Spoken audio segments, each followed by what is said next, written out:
Hi guys, so we're going to talk about Google Drive, and I have a feeling your Google Drive is probably not very organized because we've never taken time to organize them.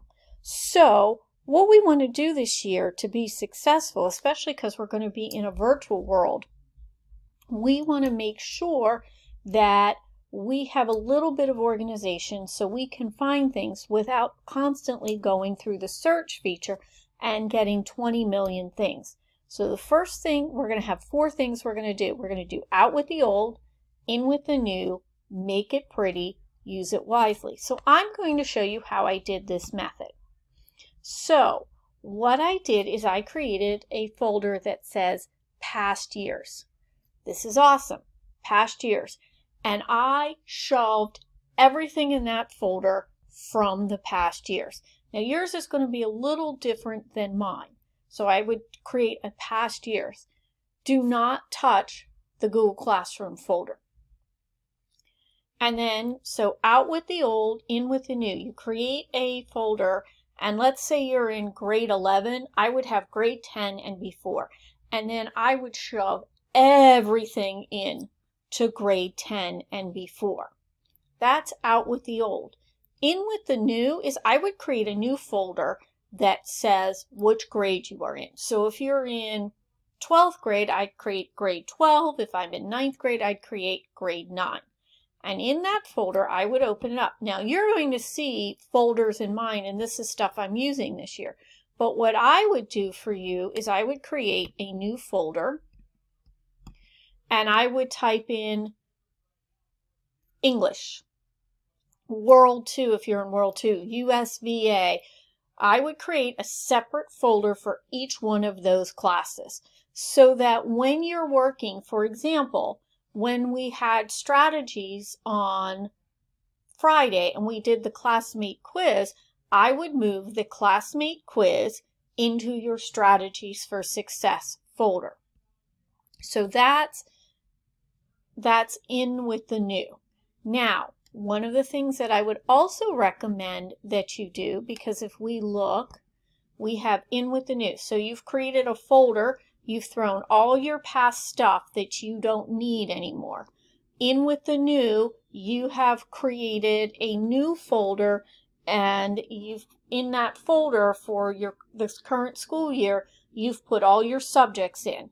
And anytime you have to create stuff, you're going to make it in that classroom's folder and then attach it where you need. Let's talk about making it pretty. I did that with my folder. If you look, what I can do is one of the nice things that I can do with that folder is I can change the color. So I want to be able to quickly find strats. I want to be able to quickly find my World 2 stuff. All right, so I'm just going to make it pretty so that when I go, the color gets my eyes. These are things that I have to use. Like I have to use this Great Beginnings on a regular basis. I'm going to put a color there too, if my computer lets me. Well, maybe I'm not going to put a folder. I didn't want to. Oh, within there I have ETE. I can also do it this way. I can go to my drive. I can hit 2001. I can hit Great Beginnings. And I can hit there, and I can change the color there.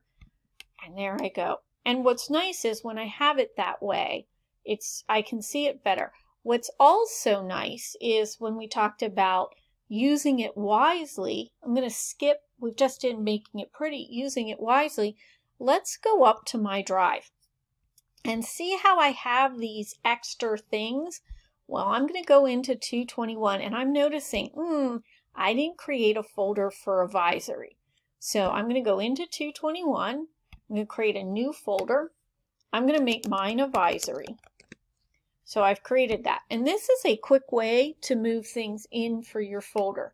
So I'm going to go back to my drive. And I know that this is advisory. So I'm going to just move that into the advisory folder. And then I know I'm using this for advisory. I'm going to move that into advisory. Okay, this is, oh, I should never have a document without a name. So while I have this real quick, I'm going to say classroom, and I'm going to put it in a folder because I want to be able to find it. And I know this year I'm using it in 221 and I'm putting it into administrative because that's a class I'm going to be using at the things. Copy of I used to think I know, I'm putting that in administrative and ideas. World History 2 syllabus should go in, let me move that back. I find my World 2 folder. I open up World 2 and I've been putting that stuff in Start of School. Start of School. Move, and then this is the syllabus for strategies, and I'm going to find my strategies class. I'm gonna put it here, and I'm putting it in my blue folder, opening week. So I want to keep as little out just floating around as possible. So that is how you organize your Google Drive. I will be asking for screenshots of your Google Drive so that I can see that we have done this. But the most important thing, out with the old, create a past folder. In with the new, create a folder this year and with it for the current grade you're in, and within that folder, create a folder for every subject where you will be placing all your work. Make it pretty, color code, use it wisely, put things in folders and keep it organized this year.